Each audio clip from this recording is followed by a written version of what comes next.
Einfach. Einfach!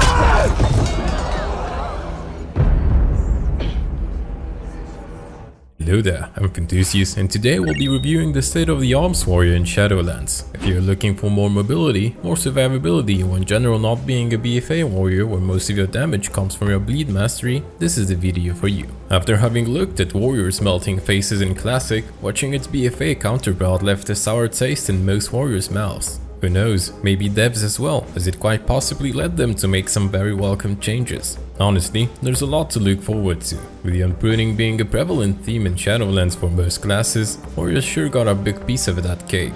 So let's have a look at the ingredients. Spell Reflection is back baseline without a cost nor a GCD. Shattering Throw makes it a way to return, with an added 500% damage increase to absorb shields. It's likely going to see usage outside of just bullying paladins. There's also a new PvP talent that reduces its cooldown from 3 to 1 minute. Intervene is back, which allows you to charge to an ally and take their incoming hits as long as you remain near them. A very welcome mobility and utility change, especially if you add the new PvP talent that gives your ally a spell reflect. On the topic of reintroduced utility, Piercing Hell has been granted again, with a 30-second cooldown and free of cost, allowing you to use a massive 70% AoE snare for 8 seconds. You are now once again able to hot swap to a one-hander with a shield, which allows you to use abilities such as Shield Block and Shield Slam as well as Challenging Shout. An AoE taunt for when your tank just died in a dungeon and just might save the day and be the hero for those couple of seconds being an off-tank messiah. Or well, at least that's what you'll tell your friends you did. When it comes to survivability, something that Arms Warriors were lacking greatly, especially in PvP, you are able to use Ignore Pain as a way of reducing incoming damage for a rage cost, if you would choose to do so. To top it all off, a notable mention is required of buffs to existing abilities, notably a cooldown reduction to die by the sword, making it have just 2 minutes, as well as increasing Rallying Cry's temporary HP bonus to 20%, but also buffing the impending Victory talent to 30% of your max HP heal, making it potentially worth using in some scenarios. And now, let's get to juicier parts. No more will you hit like a wet noodle because your mastery has been reworked into hot pasta. While the bleed effect remains, it shouldn't be more than 10% of your damage in a single target encounter. Compare that to more than 30% in BFA. As a new and added functionality, your Mortal Strike and Blaze-Storm now applies a debuff that increases the damage you deal to those debuff targets, and scales up quite nicely, making your mastery potentially no longer a pretty dead secondary stat to have. It's important to note that Execute no longer applies the debuff, thus likely leading to some rotational changes in the Execute phase. Moving on to talents, the changes are as follows. Cleave has been redesigned in a way that it now always applies the new Deep Wounds debuff to up to 5 targets hit, due to the Shadowlands strict AoE cap rules. It also consumes your Overpower buff effect to deal increased damage, making it have a very smooth AoE rotation flow. Even though it competes on the same row with an uncapped Warbreaker, it remains extremely powerful and very smooth to use in all forms of content, and helps out tremendously in sustained cleave scenarios such as dungeons, something that Arms Warriors fell short on previously. Collateral damage has been remade into something actually useful. It now buffs your next whirlwind after a sweeping strike ends and could definitely be viable in the 2-target cleave encounters or even 3v3 arenas as a way of setting up a bigger hit if tuned properly. Dreadnought has received the Seismic Wave Azerite trait baked into it passively, making your Overpower do even more single target damage and have a free passive cleave on top of it. When paired with Cleave and the way those two work together, it can transform your already buttery smooth rotation into a delicious Indian butter chicken AoE hitting warrior. To top it all off, Deadly Calm now reduces the cost of your next 4 rage abilities by 100%, alongside passively increasing your max rage to 130, something that is scary to just think about in PvP when paired with the Condemned Covenant ability, but more on that later.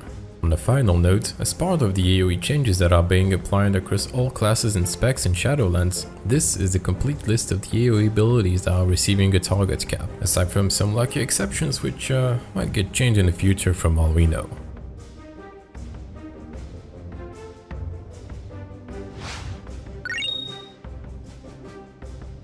Keep in mind that you will only be able to equip one legendary effect at a time, but crafting your first one shouldn't take longer than the first reset. I'll do another video about systems and legendaries in Shadowlands before release, so it's deemed finalized. Here's the complete list of legendary effects you will be able to choose from as an Arms Warrior. Your spec specific ones are all blessed from the past, as they've all existed at one point in time in the game's lifespan. Nonetheless, they were almost universally liked and are surely going to see play in different scenarios. Tuning makes it hard to know right now which one will come out on top due to the possible combinations with Conduit, talents and Covenant abilities. But my favorite one is surely going to be the Exploiter when paired with the Venture Condemned ability. I have to mention, however, that when it comes to the Warrior class legendary effects, both the additional 2 Heroic Leap charges as well as the party-wide Spell Reflect, under the right circumstances, whether it's specific encounters or PvP, can be incredibly strong.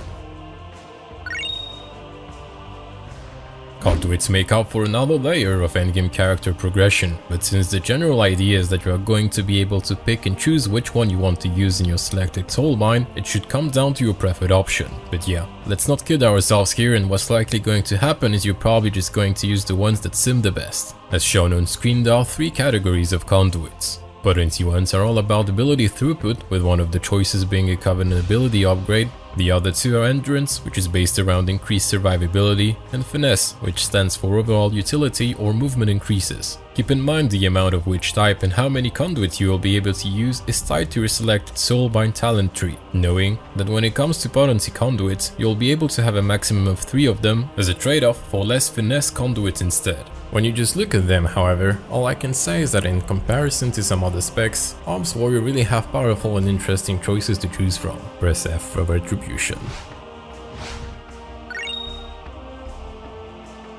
Since Blizzard is most likely not going to change their minds about the possibility of changing Covenant abilities, you as a player are going to have to pick one and stick with it. I have created a tier list that can potentially help you in the decision-making process that revolves purely around the performance in all 3 respective types of endgame content, which are Mythic plus dungeons, arenas, and more second target oriented raid encounters. This tier list will have a point system on a scale of 1 to 4 in their respective content, as there are, well, 4 covenants to choose from and you will have to pair one against the other, resulting in a decision in the end. 1 point means likely the worst choice, while 4 means possibly the best one. Now just a big disclaimer. Tuning isn't final, and likely won't be, even when the game releases, so please, don't murder me in the comments if something happens to change and suddenly Blizzard decides to buff something by 300%. I will surely make an update if that happens. First off, we have Kyrion's Spear of Bastion, an ability on a 1-minute cooldown that deals damage, applies a 4-second dot to target that it hits, and generates 25 rage. The best part, however, is that it tethers enemies that were hit to the location, making it particularly strong for PvP, as you can now kindly ask those pesky druids to stop running away from you so you can hit them very hard. As if that wasn't enough, it is currently uncapped in terms of its AoE targets, making it extremely good for dungeons. When it comes to raid and single target, it is a bit lackluster, but the damage of the spear itself isn't small and may provide some utility in specific encounters, so it's not bad at all. With all things considered, it is an excellent pick. Next we have Necrolord's Conqueror Banner, a very niche and interesting ability that could be very powerful under the right circumstances and party setup. However, a bit lackluster when you're just on your own. It's worth mentioning that its potency conduit scales with strength pretty highly, making this ability go into the category of either underwhelming or outright broken, but we'll have to see how it plays out. The idea is that it lets you brandish a banner that increases your movement speed by 10%, which in turn allows you to generate glory stacks when using your Mortal Strike or by just killing enemies, stacking up to 15 glory stacks. When you decide to use your stacks by pressing on your ability again, you plant the banner on the ground that is going to buff 4 allies within 15 yards of it, with 20% max HP and 50% attack speed, making it scale extremely well with other auto-attack melee specs and bonuses, such as Demon Hunters with Demon Blades or Enhancement Shamans with the Wind Fury Totem added on top. In a raid, it's likely to have a lot of specs and allies that could get good usage of it, making it potentially very strong, and we'll give it 2 points in both PvP and dungeons. As for the PvP, the max HP counts as yet another defensive utility, and for dungeons it's going to be as good as the amount of specs that benefit from it alongside you. Following that, we have Ancient Aftershock, the Night Fae ability on a 1.5 minute cooldown. It's an AoE that knocks down up to 5 targets hit for 1.5 seconds, and leaves a dot on them that generates rage for you every 2 seconds when it deals damage. More target hits equal more rage generation. While it's underwhelming for raids and encounters that will have some mad spawns in it, it will likely still be inferior to the spear, but that will be a case of raw damage from the spear versus the rage generation from the shock. This is going to be, however, just as strong for dungeons as for PvP, as an AoE stun for dungeons with added lots of rage generation on top can be incredibly powerful, but sadly it's capped at 5 targets. As for arenas, sometimes all it takes is a good kill setup, and a well-placed AoE stun in an organized party is just what you might need to set up a kill. Think about the potential chill streak plays with the Frost Death Knight you could do, with a piercing howl added on top, or just, you know, as an interrupt that caught the enemy of God. Lastly, we have my personal favorite, Fintusius Condemn, which replaces your execute with a stronger version that allows its usage on targets above 80% HP as well as below 20%,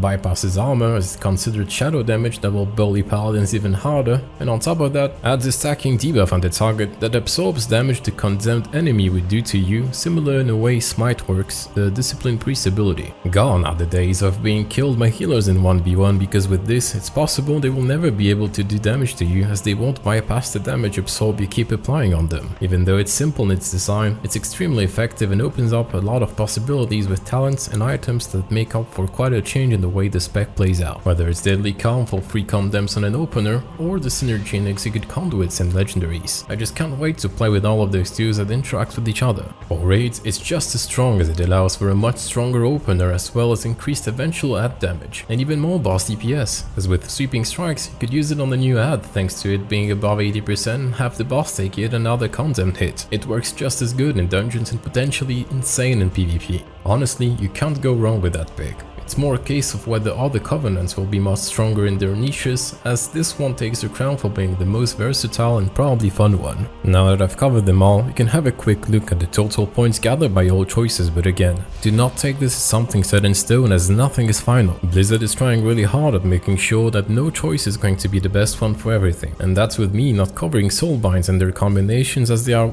frankly impossible to cover due to the possibilities being almost endless. All I can say is that warriors have the luxury of having no bad choice, so you should pick according to your preferences.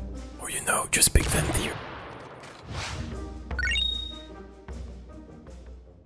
Overall, Arms Warriors are looking phenomenal going into Shadowlands, and if you wanted to play a melee spec, it looks like it's going to be a great pick. If you felt like you were let down by the BFA version in comparison to older days, this is probably the time to get invested into the spec again, as in my opinion, it's much better and specifically more fun to play, or at least, well, less frustrating. The main downsides to Arms were usually lack of defensive options and utility in PvP, not that great in high at Mythic Plus, and buttons not really feeling rewarding when pushing them due to the way Mastery used to work. I'm happy to say that all these problems were improved by a lot, as they look great in the sustained cleave for dungeons, feel very fluid for raids, and are going to be a force to be reckoned with in arenas. Remember that Demon Hunters have lost their dodge on their Bladeland's ability outside of Metamorphosis, so it's time to condemn them and get revenge for their BFA superiority. As an additional selling point, shown on screen were different transmog sets you'll be able to get in Shadowlands as a warrior. If you enjoyed the video, let me know which one we'd like to see next, and feel free to do the whole sub bell thingy everybody asks around, as I'll surely do more of these in the near future. If you want, you can read more about my socials in the video description. Goodbye.